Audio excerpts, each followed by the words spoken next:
Des poulets et des boîtes de tomates de mauvaise qualité saisies par la police nationale. Cela s'est passé aujourd'hui même à la gare de l'Est de Ouagadougou. Les propriétaires de la marchandise, eux, ont pris la poudre d'escampette, mais les autorités rassurent qu'ils seront retrouvés.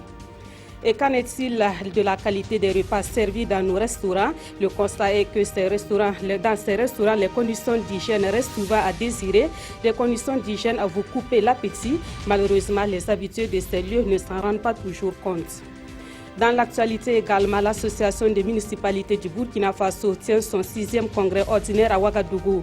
Au centre de la réflexion à ce congrès, le rôle et la place des communes dans la mise en œuvre du PNDS, le plan national de développement économique et social. Jeux olympiques de Rio, Usain Bolt a encore prouvé qu'il est le meilleur dans sa discipline. Le Jamaïcain a remporté pour la 3e fois d'affilée le titre olympique de la distance. Voilà qui fait la une de votre journal sur la RTB. Bonsoir et merci de nous suivre. Ce vendredi, la police nationale a mis la main sur une importante quantité de produits avariés à la gare de l'Est de Ouagadougou. Il s'agit notamment de poulets importés et des boîtes de tomates dont on ignore encore la provenance. Les propriétaires de la marchandise, eux, ont pris la clé des champs. Les autorités présentes sur les lieux rassurent que tout sera mis en œuvre pour les retrouver et les produits seront incinérés. Moussa Ouedraogo, Nathalie Sawadou, Nabaloum.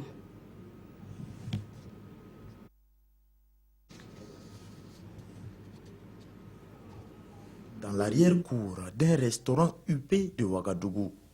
La première chose qui attire notre attention, c'est le puits qui sert à recueillir les eaux usées. Dans un état lamentable et en proie aux mouches, il est juste à 3 mètres du lieu où l'on conçoit le zomcom et autres jus. Un endroit également dans un état inqualifiable. Juste à côté de ces lieux, il y a la cuisine proprement dite. On peut ainsi voir cette sauce apparemment succulente côtoyer les flaques d'eau et autres déchets de la cuisine. La gestion des eaux usées là, c'est pas facile. On essaie mais c'est pas facile parce que chaque semaine il faut vider, Même avec les voisins c'est pas facile. Interpellés pour la seconde fois, les agents du service d'hygiène donnent à la responsable des lieux une convocation et cette fois-ci avec un avertissement.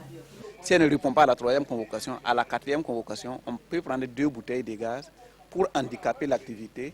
On handicape l'activité, on contraint la personne vient nous écouter, on s'accorde sur les délais, on revient voir les conditions initiales. S'il y a une amélioration dans le sens de ce que nous voulons, on restitue le matériel de travail. Constat assez similaire dans cette gargote où l'on vend principalement de l'attiéké poisson.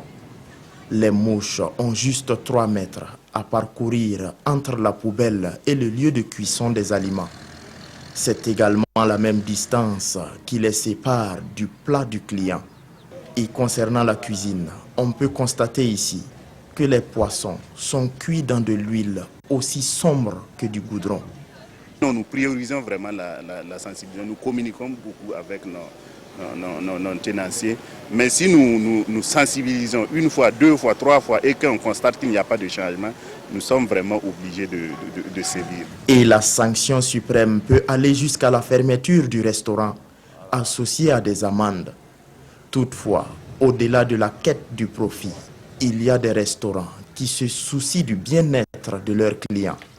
Les services d'hygiène invitent à cet effet les populations à plus de vigilance dans le choix de leur restaurant.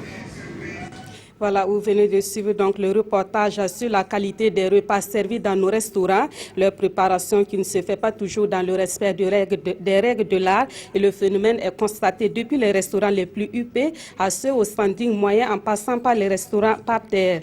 Nous reviendrons donc sur cette saisie des produits avariés à la gare de l'Est de Ouagadougou au cours de cette édition. Autre point de l'actualité, la procureure du Faso près le tribunal de grande instance de Ouagadougou réagit face à la recrudescence de l'incivisme routier constaté ces temps-ci. On apprend d'elle que les mauvais agissements des usagers dans la circulation peuvent avoir une qualification pénale. Et Maïsa se remet de mettre en garde tous ceux qui, de façon délibérée, portent atteinte à l'intégrité physique des forces de sécurité. Une de nos équipes l'a rencontrée ce matin pour en savoir davantage, Nongba Kouda et Olopoda. Non-respect des feux tricolores, excès de vitesse, refus d'obtempérer, bref, la liste des cas d'incivisme dans la circulation routière à Ouagadougou est longue. Et ces derniers temps, ce sont les forces de sécurité qui sont devenues la cible de certains usagers de la route. Dernier exemple en date, celui de l'assistant Oumarou Zongo, renversé par un automobiliste en fuite pour refus de marquer un arrêt à un feu rouge. Une situation qui fait réagir le procureur du Faso près du tribunal de grande instance de Ouagadougou. Nous avons instruit la police judiciaire qu'en cas de commission de ces infractions, que les personnes nous soient déférées. Et effectivement, les gens nous ont été déférés. Ils sont poursuivis, certains pour des faits de refus d'obtempérer, de coups et blessures volontaires, certains pour des faits de défaut d'assurance, de défaut de visite technique et bien d'autres infractions. Ils sont déférés à la maison d'arrêt et de correction de Ouagadougou en attente de leur jugement. Ceux qui sont poursuivis pour des cas de tentative de meurtre, une instruction est ouverte dans un cabinet d'instruction. C'est dire que les mauvais agissements des usagers ont une qualification pénale. Et pour chaque infraction, le code pénal a prévu des sanctions. En cas, par exemple, d'infraction de coups et blessures volontaires, les peines peuvent aller de 2 mois à 2 ans de prison ou de 2 à 5 ans de prison avec une amende allant de 50 000 à 600 000 ou 600 000 à 1 500 000 francs. Et en cas de meurtre, l'emprisonnement peut être à vie. Pour le délit de fuite, la peine va de l'emprisonnement de 1 mois à 1 an, d'une amende de 50 000 à 300 000 francs ou l'une de ces peines. Le défaut de permis de conduire va de 15 jours à 6 mois d'emprisonnement, une amende de 25 000 à 150 000 francs ou l'une de ces peines. C'est dire que le législateur a tenu à sanctionner ces comportements pour que nous soyons plus regardants en matière de circulation routière. Loin d'être un simple effet d'annonce, Madame le procureur du Faso se veut on ne peut plus clair. Tous ceux qui vont choisir de manière délibérée de porter atteinte à l'intégrité physique des forces de sécurité devront s'expliquer devant la loi. Voilà, on nous signale que le lema est prêt. Je vous le disais au début de cette édition, ce vendredi, la police nationale a mis la main sur une importante quantité de produits avariés à la gare de l'Est de Ouagadougou. Il s'agit notamment des poulets importés et des boîtes de tomates dont on ignore encore la provenance. Les autorités présentes sur les lieux rassurent que tout sera mis en œuvre pour les retrouver et les produits seront incinérés. Moussa Ouedraogo, Nathalie Sawadgo, Nabaloum. Une trentaine de tonnes de poulets saisies par la police nationale. Ici, à la gare de l'Est, ce sont 10 tonnes qui sont stockées dans ce magasin, non loin des toilettes. Le reste de la saisie, environ 20 tonnes, a été convoyé par les forces de police dans les locaux de la brigade anticriminelle. Informé, le ministre d'État a fait une descente sur le terrain pour constater les faits. Pour lui, tout serait parti d'un contrôle de routine de la police nationale sur l'axe Ouaga-Fadangourma. Des policiers de chez nous qui étaient en faction sur la route centrale en train de réglementer la circulation ont vu 2 véhicules d'immatriculation étrangère. Ils ont sifflé là et ne se sont pas arrêtés. Et ils les ont poursuivis et ces 2 véhicules sont venus entrer ici et les chauffeurs se sont évanouis dans la nature. Bon, donc, ils ont cherché à savoir ce qui était dans les véhicules et c'est là qu'on a trouvé le poteau rose des véhicules transportant des poulets congelés qui vraisemblablement sont de même nature que cette autre marchandise qui a été interceptée il y a quelques jours sur la route de Pau. Des boîtes de tomates périmées et des huiles reconditionnées ont été également saisies. On ignore pour l'instant la provenance de ces poulets, les propriétaires ayant pris tout simplement la clé des champs.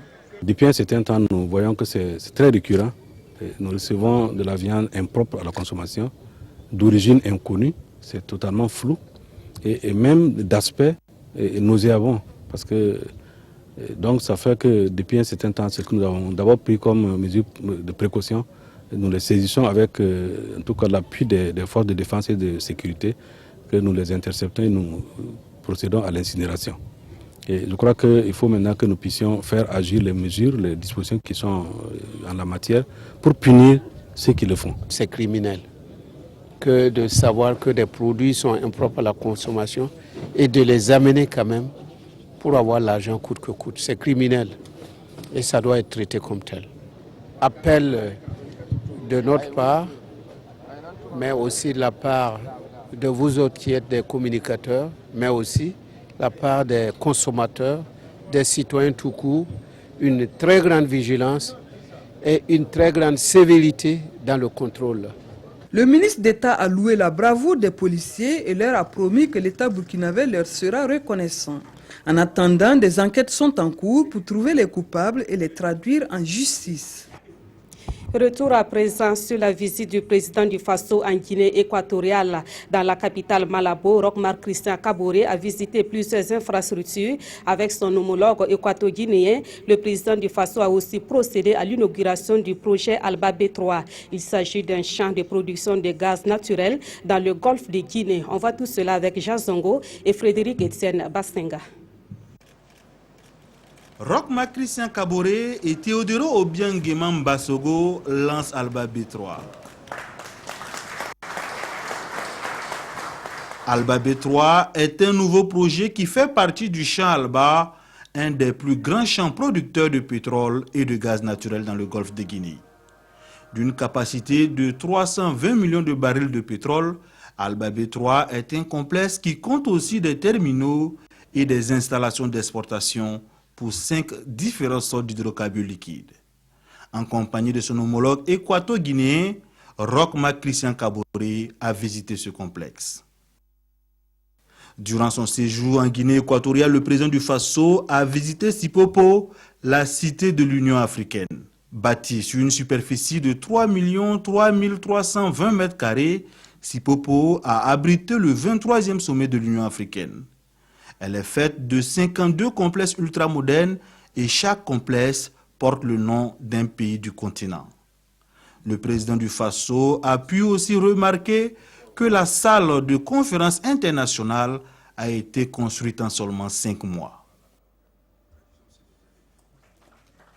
Le président du Faso s'est également rendu au parc national de Malabo. Construit sur 870 000 m² et implanté dans une zone nouvellement aménagée de Malabo, le parc est un chef-d'œuvre et la beauté du paysage rime parfaitement avec les nombreux espaces de loisirs. Vu un tel parc dans un pays africain, je dois dire, nous impressionne. Il nous impressionne parce que nous trouvons que c'est quelque chose d'exceptionnel.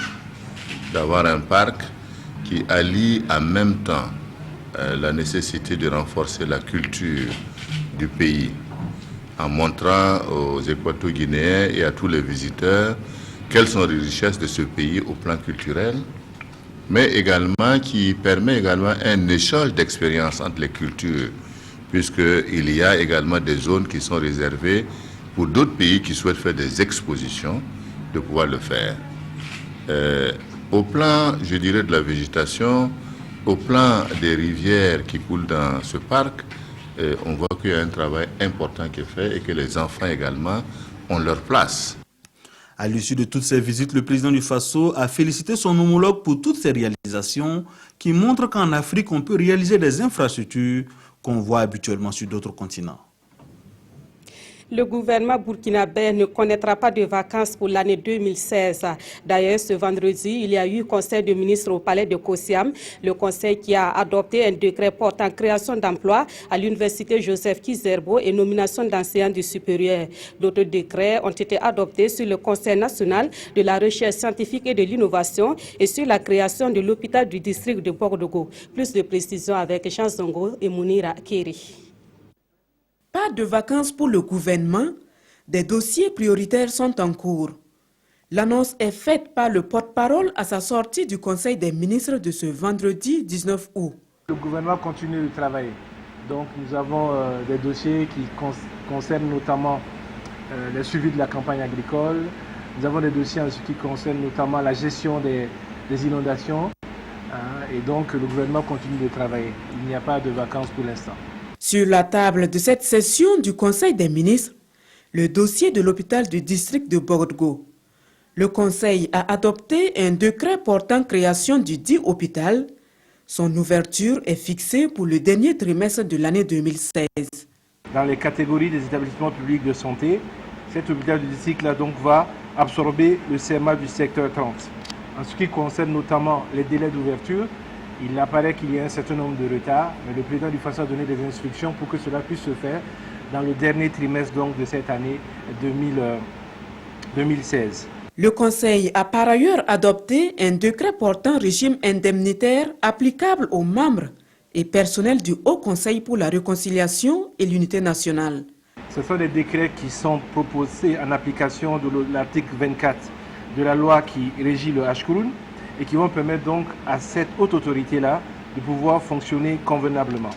Le décret portant création d'emplois à l'université Joseph Kizerbo et nomination d'enseignants dans les emplois de professeurs titulaires, de maîtres assistants et de maîtres de conférences est adopté par le Conseil.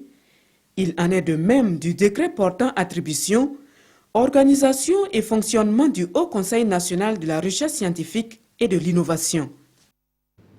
Page entretien de cette édition, nous recevons la ministre de la Femme, de la Solidarité nationale et de la Famille, Madame Laure Sangoyen. Bonsoir Madame la ministre. Bonsoir Madame Bienvenue Kaori. sur notre plateau. Alors on apprend que le gouvernement n'ira pas en vacances. Comment déjà vous vivez cela, cette décision du Conseil des ministres? Merci. Le gouvernement n'ira pas en vacances, mais je crois que c'est pour des préoccupations très réelles et fondées. Et alors nous sommes prêts à rester pour cette période pour faire avancer les dossiers et nous avons aussi des dossiers en urgence. D'accord. Alors avec vous, il sera principalement question de la prise en charge des victimes des dernières inondations au Burkina Faso. Il y a quelques semaines, vous étiez là pour un premier bilan. À ce jour, quel est le bilan des personnes et des familles qui sont touchées? Merci Madame Kaoré pour cette occasion que vous me donnez à nouveau de pouvoir communiquer sur la situation des inondations au Burkina Faso, qui est un sujet d'ordre national. Je dirais que de mon dernier passage à aujourd'hui, au total, nous avons 10 régions qui sont très affectées par les inondations, à savoir la région de la boucle du Mouhoun, des Cascades, du centre, centre-ouest, centre-nord, l'est, les hauts-bassins, le nord, le Sahel et le sud-ouest. Pour ce qui de ces 10 régions, nous avons 4 régions qui sont fortement affectées par ces inondations, à savoir la région du centre-ouest, de la boucle du Mouhoun et de l'est. Et qu'en est-il du nombre approximatif peut-être et du nombre de personnes donc touchées par ces inondations-là? Est-ce qu'il y a des chiffres? Oui, nous avons des chiffres. Nous avons au total 28 864 personnes sinistrées. De ces 28 864, nous avons 8 000 personnes sinistrées sans abri qui ont été relogées dans les écoles, les centres de formation, les familles d'accueil et j'en passe. Et nous avons également 800 enfants qui sont avec leurs parents dans situation de sinistre. Nous avons 400 femmes enceintes, 800 femmes allaitantes et 700 personnes âgées. Et qu'en est-il de l'ampleur des dégâts matériels? Bon, avant de parler de dégâts matériels, nous allons parler de pertes en vies humaines. Nous avons à ce jour enregistré au total 18 personnes décédées. Et je saisis l'occasion que vous m'offrez pour présenter aux familles éplorées les condoléances du gouvernement. Et nous avons également, à côté de ces pertes en vies humaines, en termes de dégâts matériels, nous dénombrons 3000 maisons détruites, 12 écoles endommagées, 413 greniers emportés par les eaux, ce qui nous donne une estimation de 255 tonnes de vivres perdus. Nous avons aussi 26 000 animaux et volailles qui sont morts suite à ces inondations. Voilà ce que nous pouvons dire de la situation humaine, perte en vies humaines et de la situation des dégâts matériels. Et nous pouvons estimer le coût global de prise en charge de ces cas d'inondation à 278 millions de francs CFA, ce qui est réparti en vivres et en matériel de survie. Et concrètement, quelle est la réponse du gouvernement au profit donc de toutes ces personnes qui sont touchées par les inondations? Bon, je dois dire qu'avant tout propos, et face à ces inondations, le CONASUR procède à l'évaluation rapide pour avoir une idée globale des personnes touchées, au recensement des victimes, au recensement des ménages touchés, au relogement des personnes sans abri, à l'évaluation des dégâts, à l'estimation des besoins d'urgence, ce qui permet donc de voir comment procéder à la prise en charge. Bon, pour ce qui est de la situation, bon, je crois que le chef de l'État, son Excellence le Président Roch-Marc Christian Kaboré, a eu à effectuer une visite sur le terrain.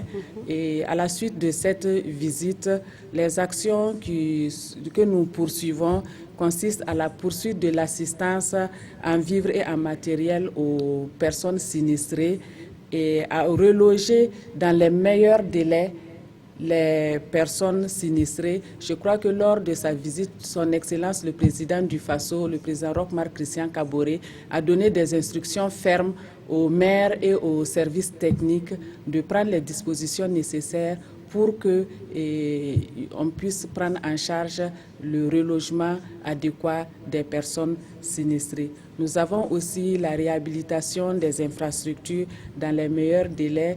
Et pour cette mission, vous avez dû remarquer que c'était une sortie où certains ministres des collègues ont accompagné le chef de l'État. C'était pour justement toucher du doigt les réalités et voir quelles sont les dispositions urgentes à prendre en matière d'infrastructure, en matière d'accès à l'eau potable pour les sinistrés. Et justement, j'allais poser la question, quand le président du Faso s'est rendu effectivement sur le terrain, au nombre des préoccupations soulevées par les sinistrés, il y a le problème d'eau potable. Est-ce qu'il y a un début de réponse déjà?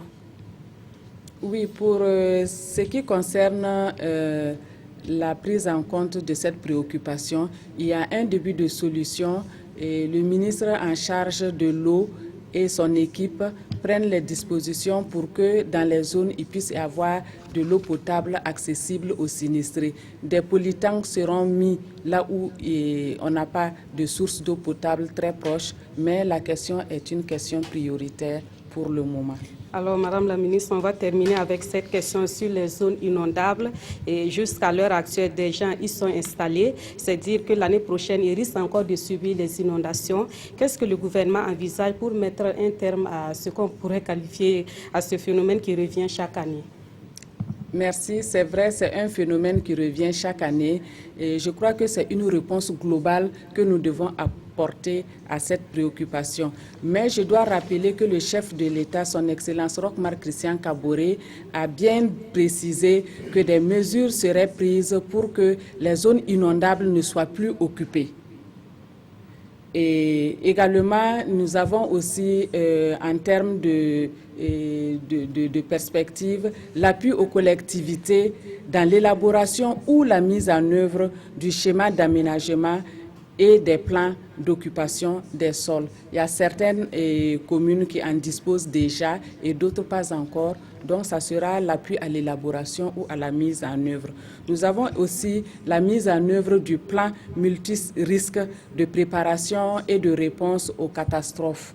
Donc, à ce niveau, des dispositions sont prises, mais je saisis cette occasion pour lancer un appel à ce que vraiment tout Burkinabé qui se trouveraient dans ces zones inondables puissent vraiment quitter ces zones et que nous puissions faire en sorte que la bande rouge qui avait été délimitée en 2009 lors de l'inondation du 1er septembre 2009, que cette bande rouge-là soit respectée et que les gens ne s'installent pas.